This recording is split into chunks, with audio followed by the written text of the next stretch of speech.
Good morning. Got my little Ninja blender today with my blueberry smoothie.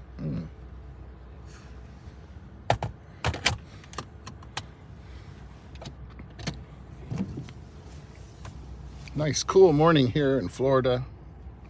Just dropped my wife off at work. Up in Ocala, which was my playground as a child when we came down every winter to visit from Pennsylvania. It's down to freezing. Reminds me of some of the days when I was a kid. Get up in the morning, see the ice out on the water.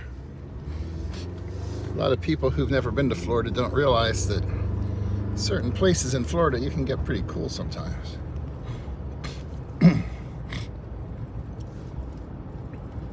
What I wanted to talk about, though,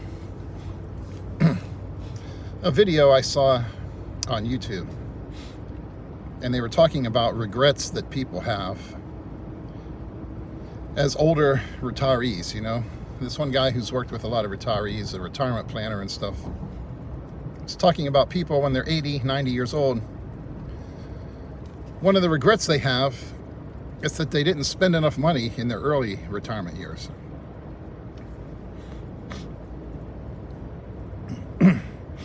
Ideally, if people do everything right, the way they're all supposed to do things, and really set themselves up well for retirement, you should have enough money that in your early retirement years, you can spend a little bit more and do some things, But still, even people who are adequately set up to do that and have enough money to follow that plan, they're afraid to do that. Once you stop working and you're not making any more money, I even have a little bit of this feeling myself, having spent a lot of my savings building a house over in the Philippines and stuff. You start thinking, man, there's a little bit of anxiety as you close in on the end of your career and those working years end, and you think, am I going to have enough? And that's one of the reasons a lot of people end up working longer, is just because of that fear. But a lot of people, when they retire, they're so worried about their nest egg starting to dwindle and be spent down that they don't really spend enough. And what he means by that, oh man, my sinuses. They just don't do a lot of the things that they could be doing.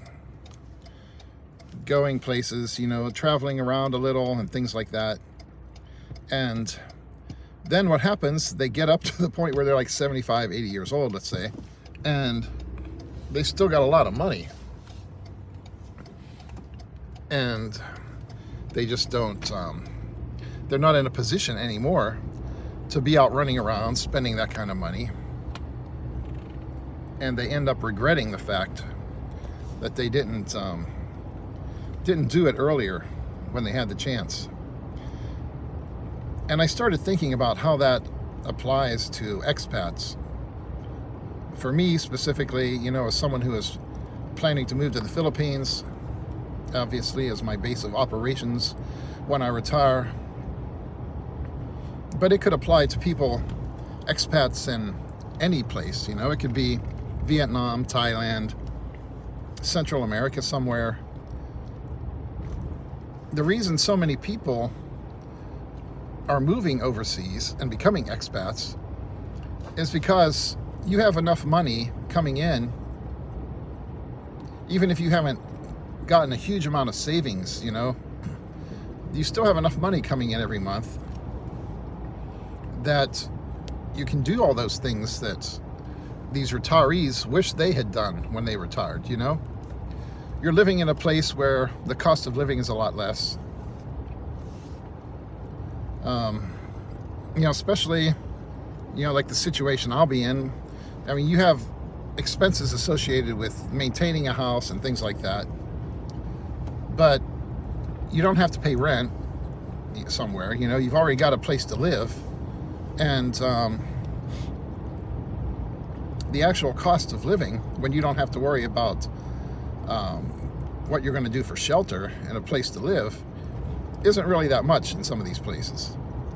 And if you're retired with like $3,000-4,000 a month coming in, which is not an outrageous number for someone who has, you know, worked a lot, has some Social Security or a pension coming in, had some money in a 401k that you're taking some money out of occasionally. Some of these other places, you can go out and travel around and do a lot of stuff. In my case, when I think about moving to the Philippines, first of all, there's a lot of places we can go right there in the Philippines where you don't really have to spend a lot of money to get there and see a lot of really interesting, beautiful places. Even just if you wanted to go and hang out on a lot of the really beautiful beaches and stuff, you know? You're right there in a place where you look at Palawan and places like that. Condé Nast Traveler for so many years voted some of these places the most beautiful beaches in the world and stuff, you know? And if you're retired and flexible with your travel dates and so forth, you can get promo rates, jump on an airplane to go flying off to Vietnam, Thailand, someplace like that, Japan. Really, that's when I retire, we're thinking about being able to do that. Go to different places in Asia, and for sure, my wife and I have always wanted to spend some time in Japan, so go over there. Of course, some of those countries over there, you need to be a little bit careful about, you know, where you go, and places where they might not like some of the things you say or some of the things you wear or whatever. You have to be careful. But still, you're in an area where there's so many exotic places to see and so much to do, and it doesn't take a lot of money to do it. So you can spend your early retirement years, even if you're in a position where you want to try and save a little bit so that when you do get to 75 and 80, you have a little bit of money left. It's not that big a deal. And you can live, you know, a pretty active, enjoyable life without needing so much money. So it takes away that fear that people have that their nest egg isn't going to go far enough. And that's what really keeps people from enjoying their early retirement years. And I think that's a big part of why so many people have chosen to become expats. Because they know, you know, they don't want to be 80 years old and saying, well, gee, I wish I would have done this or done that. I think I've told this story before. This one Applebee's where I used to hang out all the time when I was back up in Pittsburgh for a while. Spent a couple years back up there, 2.5 years, and, you know, delivering mail. Those couple of years of my life, I mean, when I wasn't working, I was hanging out with all my buddies and all the bartenders that I knew, you know, drinking and stuff. You know, I'd be carrying mail. Sometimes I'd be working late, walking down the street, it's getting dark, carrying mail, and my phone would ring. I'd pick it up, and it's somebody hanging out at the bar like, Frank, it's happy hour. Where the hell are you, you know? And one of the managers there, he came up one day. I was sitting there at the counter, and he's like, man, have you had any free scotch yet today? And I said, nope. And he took a rocks glass and poured me a nice big pour of Glenlivet. And I was sitting there talking. We were talking about something, you know, doing this, doing that. And I made the comment, I just don't want to be one of those people sitting around someday when I'm 80 years old saying, man, I wish I had done this, done that. And he said, man, who the hell are you kidding? You're never going to see 80. And I told him, well, you're not helping me, you know, giving me free scotch and shit every day. But that's the fear a lot of people have deep down, that someday they are going to be 80 years old and looking back on their life and thinking, man, I didn't do any of the things I wanted to.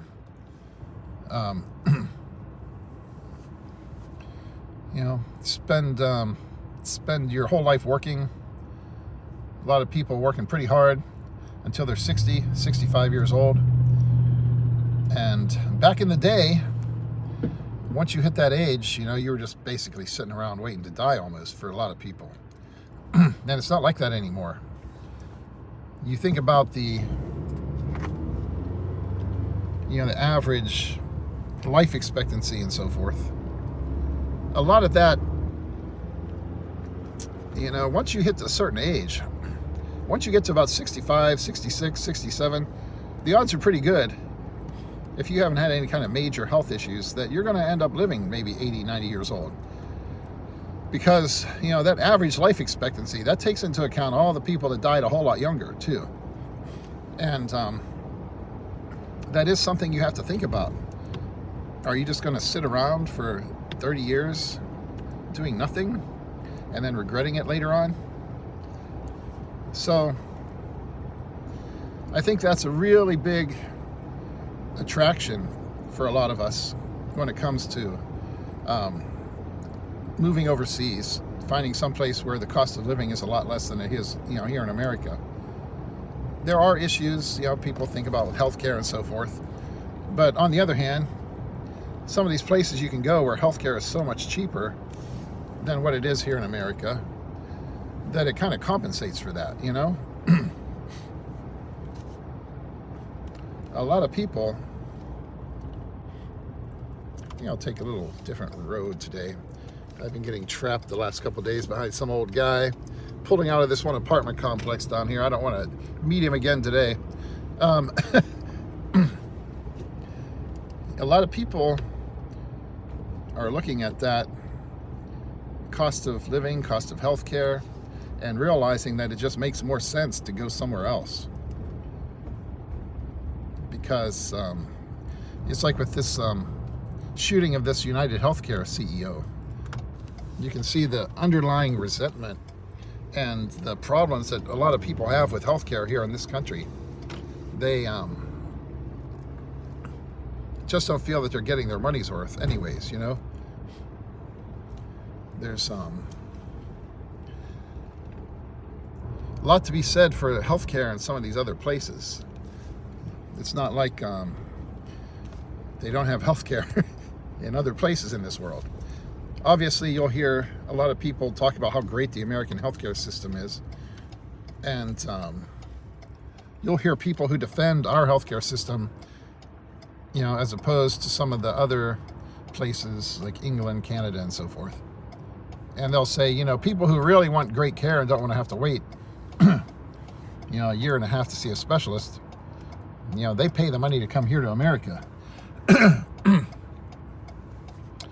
But all that means is that, people who are rich can afford to go somewhere and get health care, That doesn't, take into account all the people who can't afford to do that. If you're a rich person, no matter where you are in the world, you're going to find a way to get good health care. But there actually are places where you can find good doctors who know what they're doing and get it done for a whole lot more cheaply than you can here in America. That's why you have medical tourism, people going off to Asia or Mexico, South America, wherever, to get certain things done.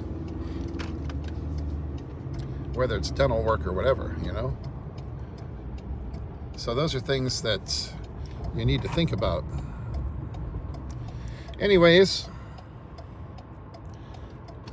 I think that's just one of the attractions to being an expat. One of many attractions. But the main reason to become an expat is to boost your quality of life, on a certain budget.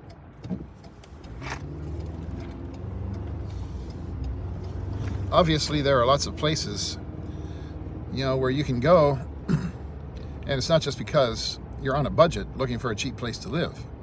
Some of these, Asian countries, like the Philippines, for instance, Vietnam, Thailand, people are going there because of the experience of those cultures. There's a lot you can do, and just in terms of being able to see some really beautiful places and save yourself a lot of money if you choose to live there. But these are also very desirable vacation destinations too. It's kind of like living here in Florida, you know. I love living here, but I mean, this is also, you know, like the world's playground. You got here in the Orlando area, you know, you got all these theme parks. You've got all the beaches and stuff that you can go to in Florida. This is where the world comes to go on vacation, you know, and this is where I get to live. And sure, it's expensive and stuff sometimes, but that's one of the attractions of being here. It's the same with being an expat and retiring to some place like the Philippines or some other, you know, tropical paradise. These are places that people vote best beaches in the world and stuff, and want to go as a once in a lifetime bucket list trip, you know, just to have a vacation. And you can move there and live there as an expat and see it every day. So there's a lot to be said for it. Maximizing your early retirement years by not just sitting around on your butt, but being somewhere that is affordable enough you can actually go out and live. So you don't have that regret when you're 80, 90 years old and you actually do have to start slowing down. You never know when that's going to hit. None of us ever know, for us as individuals, when that time is going to come. But you want to find a place where you can maximize your life. And a lot of times that means becoming an expat.